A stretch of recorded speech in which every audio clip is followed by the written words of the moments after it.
You would think, you would think at some point you're as good as you're going to be. My fellows, I always say this to my fellows, because anyone who comes and does my fellowship, they are fully trained, they're board certified or they're board eligible.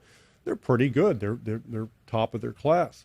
And so a lot of times they'll come in and they'll be like, they know what's what. I'm saying, well, let me ask you this. You know what's what, I get that.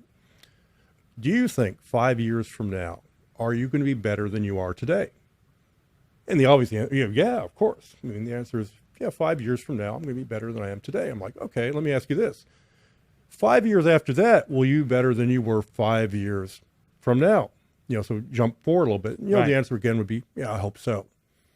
Now, I guess at some point in time, there is a limit on how good you can get. But you should always strive to improve in little areas and always try and get better and better at what you do.